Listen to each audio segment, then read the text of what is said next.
네, SK텔레콤 2차 민간 합동 조사 결과에 대한 더불어민주당과 조국혁신당 가방위 위원 입장 관련 기자회견을 진행하겠습니다. 오늘 참석해 주신 의원님들 소개 부탁하겠습니다. 최민희 더불어민주당 과학기술정보통신위원이자 과학기술정보통신위원장 최민희 의원입니다. 네, 그리고 조국혁신당의 이혜민 의원 참석하셨습니다. 네, 더불어민주당의 황정화 의원님 오셨습니다. 국민들의 불안이 해소되도록 더불어민주당과 조국혁신당 가방위 위원들이 최선을 다해 챙기겠다는 내용입니다. 국민이 불안하지 않도록 하겠습니다. 내용은 황정화 의원과 이혜민 의원이 발표하겠습니다.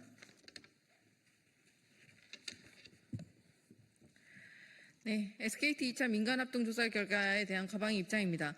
국회 과학기술정보방송통신위원회 더불어민주당, 조국혁신당 위원들은 오늘 발표된 정부의 SKT 해킹 관련 2차 조사 결과에 대해 다음과 같은 입장을 밝힙니다. 오늘 민간합동조사단의 발표로 우리는 세 가지를 확인할 수 있었습니다. 첫째, 전 고객의 개인정보 유출. 둘째, SKT의 총체적 정보 보안 관리의 부실. 셋째, 이를 방치한 윤석열 정부의 무능과 무대응입니다. 첫째, 조사단은 9.82GB의 유출 규모이며 이는 IMSI 기준 2,695만 건, 즉 전 고객의 정보에 해당한다고 발표했는데 이는 초기 발표의 신뢰성을 훼손하는 것입니다. 무엇보다 조사단은 29만 1,831건의 IMEI와 개인정보가 포함된 서버의 감염을 확인하였는데 이는 1차 조사에서 유출은 없었음이라고 단언했던 단말기 식별 정보 유출 가능성이 2차 조사에서 확인된 것으로 판단됩니다. 특히 조사단은 2022년 6월 15일부터 24년 12월 2일 그 기간 약 2.5년에 해당하는 기간에 로그 기록이 없어서 자료 유출 여부를 확인할 수 없다고 했는데 이는 유출이 없었다는 증거가 아님이 분명합니다. IMEI 정보와 개인정보 유출은 2차 피해로 이어질 수 있다는 점에서 매우 중대한 사안입니다. 국회 더불어민주당, 조국혁신당, 과방위 위원 일동은 통신사, 금융기관 간 공조를 강화하여 인증 수준을 최대한 격상하고 SKT는 유심 교체를 최대한 서둘러 줄 것을 요청합니다. 그리고 KT와 LG U+ 등 모든 통신사는 전 고객을 상대로 유심보호 서비스 가입을 추진할 것을 촉구합니다. 둘째, SKT의 총체적 보안 관리 부실을 지적하지 않을 수 없습니다. 악성 코드 최초 설치 시점인 2022년 6월 15일부터 사고 발견까지 거의 3년간 보안 점검 없이 방치된 사실은 SKT의 심각한 보안 관리 부실을 보여줍니다. 또한 암호화가 의무화된 주민등록번호가 아니라는 이유만으로 IMEI와 개인정보, 이름, 생년월일, 전화번호, 이메일에 대한 암호화 조치를 하지 않은 것은 개인정보 보호에 대한 SKT의 안일한 태도를 여실히 보여줍니다. 그런데도 SKT는 고객 피해는 없다라는 말로 빠져나갈 궁리를 하고 있습니다. SKT는 변명으로 일관하지 말고 명확한 책임 규명에 협조하고 피해를 당한 이용자와 유통망에 충분한 배상 방안을 마련할 것을 강력히 요구합니다. 셋째, 윤석열 정부의 부적절하고 무능한 대응입니다.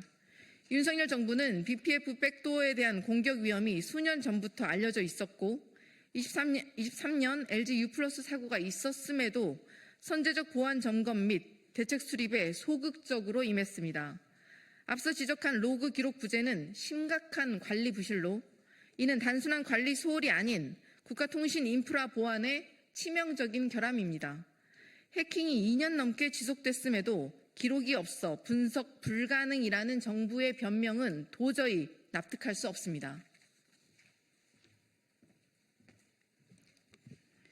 따라서 중앙행정기관, 지자체, 공공기관을 포함한 6,110개 기관에 탐지2를 배포하고 점검한 결과 피해 사례가 없다는 정부의 주장 또한 신뢰하기가 어렵습니다.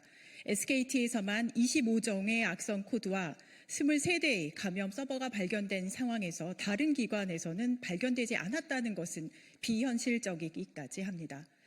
피해 사례는 없다는 모순된 발표는 기관들이 감염 사실은 인정하면서도 실제 피해 여부를 축소하거나 은폐하고 정부가 눈 감아주고 있는 것은 아닌지 합리적 의심을 자아냅니다. 정부는 자발적 신고에 기댈 것이 아니라 업계 전반에 대한 전수조사에 착수하고 신속히 국회에 보고할 것을 강력히 요구합니다.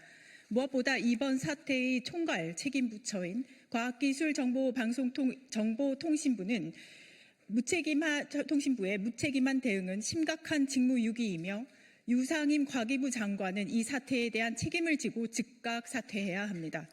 2,600만이 넘는 국민의 통신 유심 정보가 유출된 초유의 사태에 누구 하나 책임지지 않고 넘어가는 일은 결코 있어서는 안 됩니다. 오늘 전 국민의 정보 유출, SKT의 허술한 정보 보안 관리 실태, 정부의 무능한 대처가 여실히 드러났습니다. 그나마 2차 금융 피해가 발생하지 않고 있는 것이 다행입니다. 국회 더불어민주당 조국혁신당 과방위 위원 일동은 국가통신보안 인프라 고도화에 만전을 기하겠습니다. 이번 SKT 해킹의 원인과 결과에 대해서 있는 그대로 밝히고 국민 앞에 공개하도록 할 수 있는 모든 역할을 하겠습니다. 아울러 이번 사태로 인한 국민적 불편과 피해에 대한 적절한 보상, 배상 조치를 마련하는 것은 물론 과징금과 처벌 등 법적, 제도적 책임 또한 국민을 대신해 끝까지 확실히 묻겠습니다.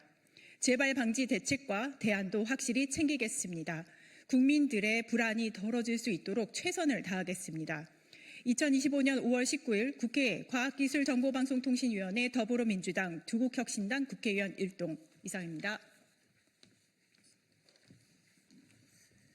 저희가 대선 선거운동 시작 전에 TF를 만들어서 계속 정부와 SKT의 해킹 대책에 대하여 점검을 하고 있었습니다. 그리고 대선이 끝나는 대로 국정조사를 포함하여 이번 사태의 진상을 파악할 수 있는 모든 계획을 세우고 그리고 실천하도록 하겠습니다. 그리고 강조드리고 싶은 것은 아직까지 금융과 관련한 고객 피해 사례가 없다는 점은 아직까지 발견되지 않았다는 점은 그나마 불행 중 다행이라고 생각합니다. 그래서 SKT와 과기부는 축소하거나 이번 사태를 은폐하려고 하지 말고 있는 그대로 실상을 공개하고 대책 마련에 협조해 주시기를 기대합니다. 네, 이상 기자회견을 마치겠습니다. 감사합니다.